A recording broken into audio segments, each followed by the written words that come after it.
সকাল সকাল পুজোর থালা নিয়ে ভিডিও করতে বসে গেছি। দেখো আজকে হচ্ছে মঙ্গলবার, তো আজকে হচ্ছে জ্যৈষ্ঠ মাসের শেষ মঙ্গলবার, মানে জয় মঙ্গলবার। যারা যারা করো তারা অবশ্যই জানবে। তো আমি পুজো দিয়ে চলে এসে খিলি মাখাচ্ছি। খিলিটাই ঠাকুরের সামনে বসেই মাখাচ্ছি। খিলিটা গিলবো, তারপরে আজকে সব কাজে হাত দেবো। তো চলো খিলিটা গিলে নিই। আর খিলির মধ্যে আজকের প্রচুর তুলসী পাতা, গিলতে অসুবিধা হচ্ছিল, নইলে আর এটা দাঁতে ঠেকানো যাবে না এই পুজোটা আবার। তো বন্ধুরা, তোমরা সবাই কেমন আছো? আশা করছি তোমরা সবাই খুব ভালো আছো, আমরাও সবাই খুব ভালো আছি। আজকে মঙ্গলবারে সকাল সকাল পুজোটা সেরে নিয়েছি, বাসি কাজ সেরে। কিন্তু আমার এখনও জামা কাপড় কাচা হয়নি, বাসন কোসন মানে সকালে টিফিনের পরে আমি তো আজকে এখনও সকালে কিছু খাইনি। যারা খেয়েছে, এই ধরো মাম্মাম স্কুলে গেছে, মাম্মামকে টিফিন বানিয়ে দিয়েছি, সোনা পাপা খেয়েছে, ওদের বাবা খেয়েছে, সেই সব বাসনগুলো মাজবো। মানে ব্রাহ্মণ সকাল সকাল মন্দিরে চলে এসেছিলো, ওই জন্য পুজোটাও সকাল সকাল হয়ে গেছে। মাম্মামও স্কুলে চলে গেছে। এইদিকে কাঁচা পড়ে আছে, আগে মাথা ঘষে চান করে মন্দিরে গেছিলাম।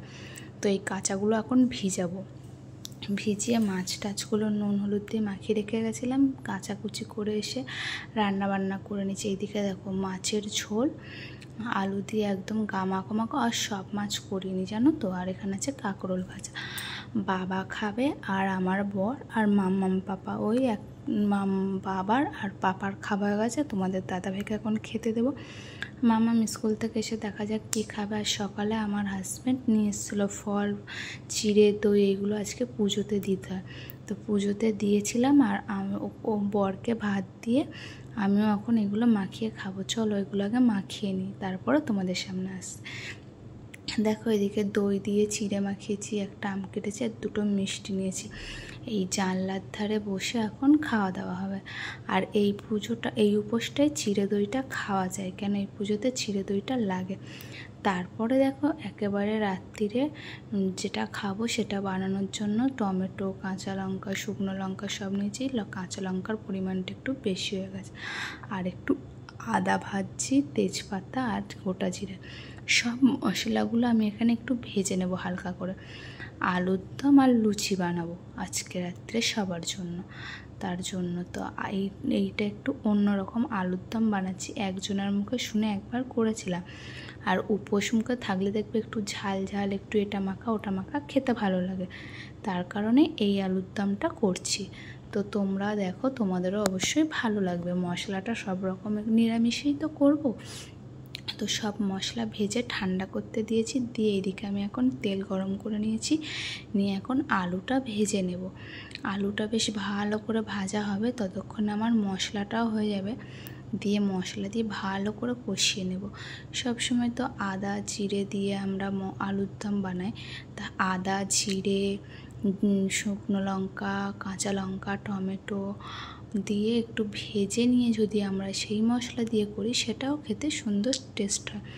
তো সত্যি কথা বলতে গেলে আলুর দমটা দারুণ হয়েছিল খেতে। আমার তো ভালো লেগেছিলো, কেননা আমি তো উপোস করেছিলাম, ঝাল ঝাল একটু ভালোই লাগছিলো। কিন্তু যে পরিমাণে গরম পড়েছে, এই গরমে রান্নাঘরে দাঁড়িয়ে লুচি করতে ইচ্ছা করে না, কিন্তু কিছু করার নেই, খেতে গেলে তো নিজেকেই করে নিতে হবে। আমার ঘরে এমন কোনো লোক নেই যে আমাকে করে বেড়ে ধরে খাওয়াবে, আমাকে হাত পা নাড়াতেই হবে। তো ভগবানকে ডাকি সবসময় যেন এরকম হাত পা নাড়িয়েই খায়, কেন আমার ভালো লাগে রান্না করতে। অল্প করি বেশি করি আমি রান্না করতে ভালোবাসি। যে খুব সুন্দর হয় তা না, খাওয়ার মতন তো হয়, এই কারণে। তো চলো, আমার আলুর দম তো হয়ে গেছে, এখনও আলুটা একটু সিদ্ধ হবে, তাই পাশের গ্যাসে বসিয়ে দিলাম। বর মশাই এসে দেখে লুচি দেখে বললো আমাকে কটা গরম গরম ভেজে দাও। তাই বর মশাইকে এই গরম গরম লুচিগুলো এখন একটু ভেজে দেব। তো বন্ধুরা, যারা যারা এখনও আমার চ্যানেলটাকে সাবস্ক্রাইব করোনি, প্লিজ প্লিজ একটু সাবস্ক্রাইব করে দাও। আর এই এক হাতে লুচি করতে না ভীষণ অসুবিধা হয়, একবার বেলো, একবার গ্যাস বন্ধ করো, একবার ছ্যাঁকো, কেন একেবারে তো সব বেলে নিতে পারি না, কেননা জড়িয়ে জড়িয়ে যায়। তো যাই হোক, আমি এদিকে এক এক করে লুচিগুলো করে নিই। লুচিগুলো করা হয়ে গেলে হাজব্যান্ডকে একটু খেতে দিয়ে দেবো, দিয়ে আমিও রান্নাবান্নাগুলো হয়ে গেলে আমিও একটু বাঁচি। পুরো ঘেমে স্নান হয়ে গেছি, ঘাম টপকাচ্ছে। তো আমার ব্লগ তোমাদের কেমন লাগে অবশ্যই কমেন্ট করে জানিও। আর দেখো আলুর দমটা আমার নামানোর আগে একটু গরম মশলার গুঁড়ো দেবো। আলুর দম নিরামিষে একটু গরম মশলা না দিলে ভালো লাগে না।